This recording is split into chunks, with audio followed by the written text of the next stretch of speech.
Hello, friends. How are you? We are going live for our weekly design discussion. Hello, everybody. We are going live. It is Wednesday, 6 p.m. here as promised, folks. You might not be watching this at 6 p.m., but I am here live on Instagram and YouTube, going live for our design discussion this week. And we are following up our previous discussion from last week. This month, we're talking all things furniture.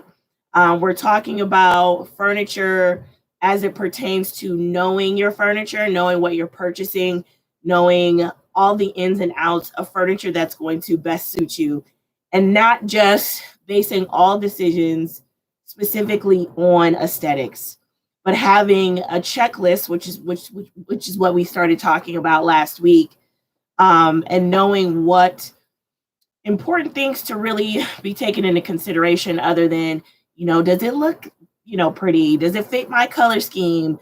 Does it feel comfy? Those things are important, but there's also other important things that we need to be taking into consideration when we are talking about furniture. So, the second thing that we're going to cover today, and last week we really covered, hey Garrett, um, as far as furniture, we were talking about last week knowing the ingredients. So, we don't go into, well, at least I don't go into a grocery store and only select what I'm going to eat based off of, does the box look pretty, right?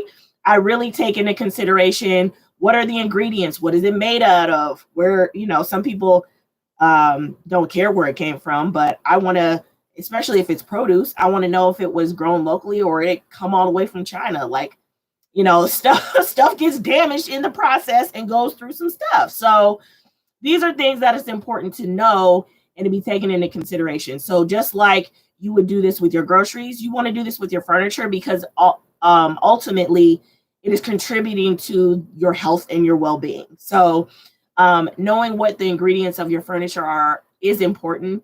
But today we're going to focus on production and location, and why that's important for furniture is key. And I'm going to point out a couple of, I'm in Ohio, so local manufacturers and a West Coast manufacturer, for those of my folks who are on the West Coast that kind of fall into this guidelines or these parameters that you might be able to check out and look into. So it's important to keep that in mind. So the first thing I'm going to touch on three things, and I want you to remember it by, when we're talking about a checklist for furniture, we're asking questions. So I'm going to pair it with where, how, and why.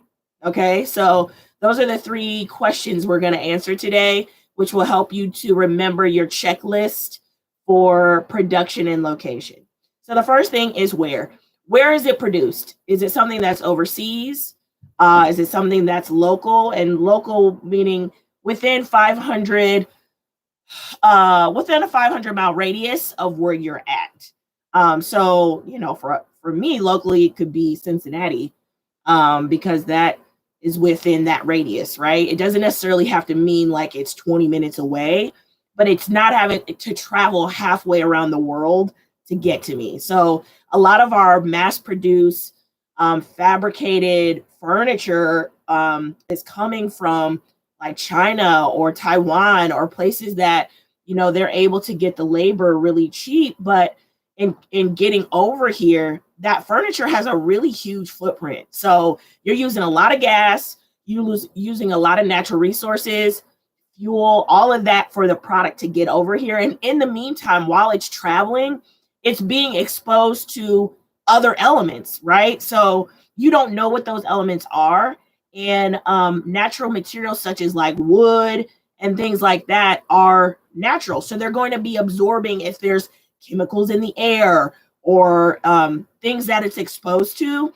Those things are not necessarily not related to that product. Like, it's going to have a direct effect on that. So we have to be mindful of those things and, not turn a blind eye. Like, it's important to, yeah, we want to get stuff cheap. People want to spend and be cost effective for certain things, but that all of that comes with the price.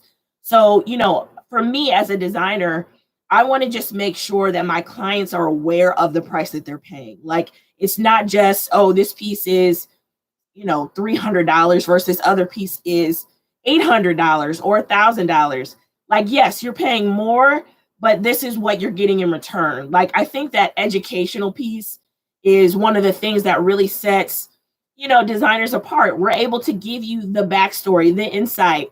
As one of my friends would say, this is what you're paying me for. You know what I mean? To be able to give you that information that you need in order to make the informed decision, because ultimately the decision is yours.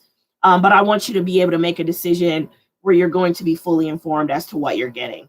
So the where has to do all with location versus so if you're getting something from overseas, these are the things that, you want to take into consideration: where it's from, what the carbon footprint is, how much, materials and natural resources really took for this piece to get to me. Even though it might have been produced in China for like $20. And then when it gets here, it's the cost plus is added on. So, now it's maybe $150. So I'm like, oh, sweet, $150 piece. But you're also taking into consideration all the things that it's been exposed to. We don't necessarily know the exact conditions in which it was produced, where it was at. So those are things that we have to really take into consideration when we're talking about the where. And knowing that is going to help you to be more informed when you're checking off your list for furniture. And another amazing thing to be aware of when we're talking about the where is when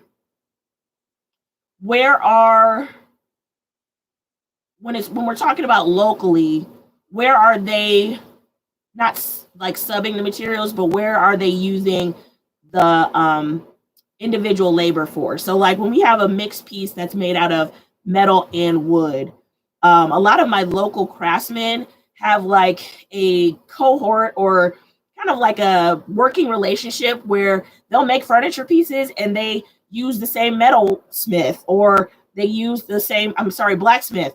They'll use the same carpenter or craftsperson who carves the wood and things like that.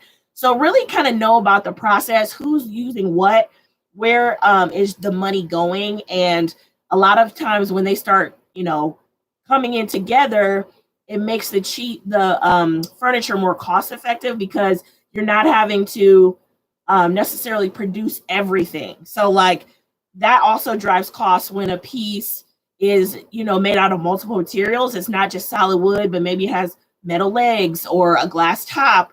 All of that adds on cost if you're not, working with craftsmen or a glass blower or somebody who specifically specializes in that. So that's important to know as well. The second question is how. Hey, Candace, how you doing, girl? How are these furniture pieces being produced? Is it mass production? Because mass production is going to drive costs down because you've got a lot of machinery that's taking the human factor out of it so that you can produce it faster and at a more rapid pace. But that machinery is also using excessive natural resources, whether that's like coal or, gas, whatever the resources are to create those pieces. It's important to understand that when you have pieces that are usually locally put together, my blacksmith, he's using coal, but it's not on a completely industrial level. Like he's heating up these pieces and making the metal and all of that. And you'll see a lot of these photos on my Instagram because I work with a lot of craftsmen to make custom pieces of furniture. And tomorrow I'll post a piece that I just did for a basement, and it had a metal base, a wood top. And I worked with both the blacksmith and the carpenter through this furniture conglomerate. And so it's really about making those relationships, going to vendors, asking them where is this furniture being sourced, asking questions as a designer. And it's one of the perks of working with the designer is that you are now able to kind of tap into the resources that I have. So it's really important. I'm sorry. It's really important to make sure that you're able to do that and learn and glean from the designers you work with. Like a lot of times I will have clients that are return customers and they're making furniture. They're investing in pieces. I'll say that. They're investing in pieces. So they'll do one piece at a time and kind of add on and really make it an investment. And it's great because they come in on the process and they learn from me, and they're able to kind of take that and apply to other things in their home or their office. So as you hire a designer, I'll kind of say this, you don't necessarily, a lot of people are kind of hem and haw at like the cost of working with the designer, but it's like, just like when you hire an electrician, okay, if you're smart, you're going to be watching what he's doing, right? You're going to be taking notes.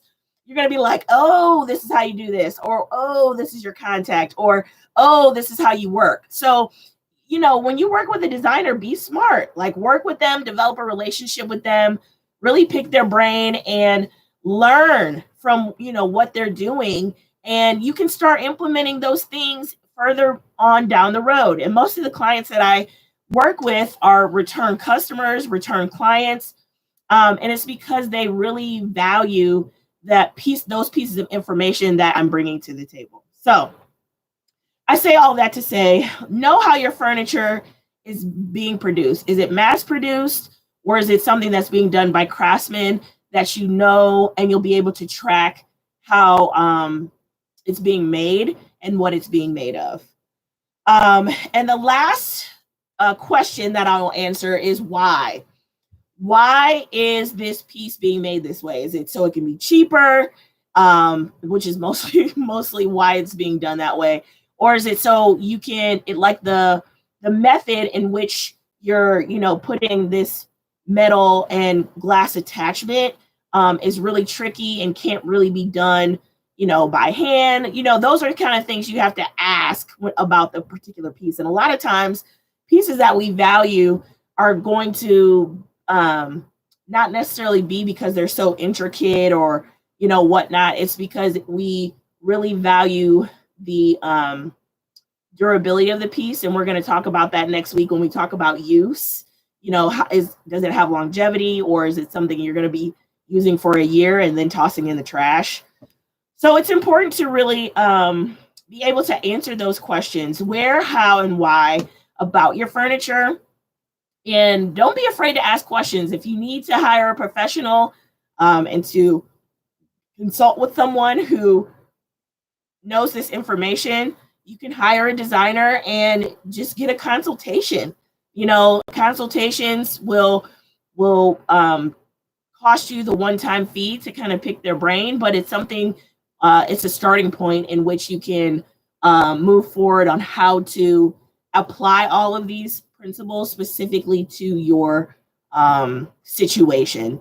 And so last but not least, I'm going to drop a couple of companies that one will be local and another that's on the West Coast, because I know I've got people all over. And so one of the local places that I've had really good experiences sending clients there and working with them and their people is Homestead Furniture, which is somewhere that's local in the greater Cleveland area. And then there's another place called Cisco Home, which is on the West Coast, which is a great company. They're very conscientious about where the materials come from, how they construct them. They have craftsmen and artisans that make their furniture. It's a really, really great resource for people who are trying to be more conscientious about the furniture that they are utilizing. And, most people, when we think about furniture, either you're trying to get something quick and easy, or you want a piece that is going to have longevity. So it's something that you have to think about and understand that, things that you're putting in your home are going to directly affect your health. So you want to invest in those things. Hey, Annette, how you doing? We don't want to just like, I've been guilty before of like going on Wayfair and just buying whatever because my kids needed storage, right? But when it comes to like your major pieces that you want to be an investment, and those are typically going to be the pieces that are going to speak to the better health of you in your home and for your family. So make sure you keep those things in mind and are aware of those things. What did you say, Candace? I guess I should refinish the quality pieces that I have and focus on replacing other pieces one at a time. Yes, that is totally key. That is totally it. You do. You want to take those like older pieces, and we'll talk about this in like the coming weeks. Like antique pieces are like gold mines, and people typically can't get past them because of the aesthetic, which we're talking about. But really, they make a lot of other checks on the checklist. Like we talked about last week, older furniture over time off gases less. And so you can refinish those pieces and they take on a whole different look, a whole different aesthetic, and really become like talking points in your home. And so it's like, don't throw up that stuff out, like the stuff that your grandma wants to pass down to you or is getting rid of because she, can't use it anymore. Those are gold mines. Don't throw those out. Don't allow those to just kind of be thrown by the wayside. Take advantage of them and use them and give them a fresh look where you can do that. So it's important to really make sure that you answer these 3 questions: the where, the how, and the why for furniture. And that you're really on top of being curious, asking questions. Don't feel afraid to ask questions. And there's definitely going to be some apprehension, but that's why you have design professionals that can help and answer those questions. And don't be afraid to ask the questions. So if you have any questions about furniture, please feel free to DM me or go on the website and send us an inquiry.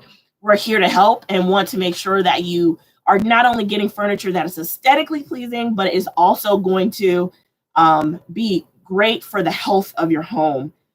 So those are things that, just take into consideration. So next week, we'll be tapping more into like the overall use of your furniture. So today we kind of talked a little bit about like the production, but next week we'll talk about the use, longevity, and all of that next week. So stay tuned. Thanks for tuning in with me today, this Wednesday.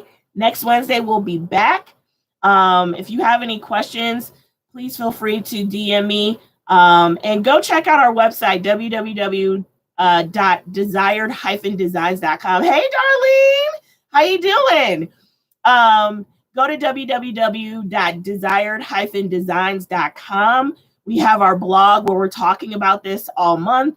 On Instagram, we post images of what we're talking about. So we give you examples and kind of lead you as we're talking each week so that we can show you what we're talking about. Because the things that I'm talking about, I'm not just saying them, I'm actually using them and, helping clients to be able to make more informed decisions and step them along the way as well. So it's not just stuff I'm saying, I'm actually using this stuff too, and helping my clients to use this as well. So thanks guys for tuning in. I will see you next week, and have a great weekend. Bye.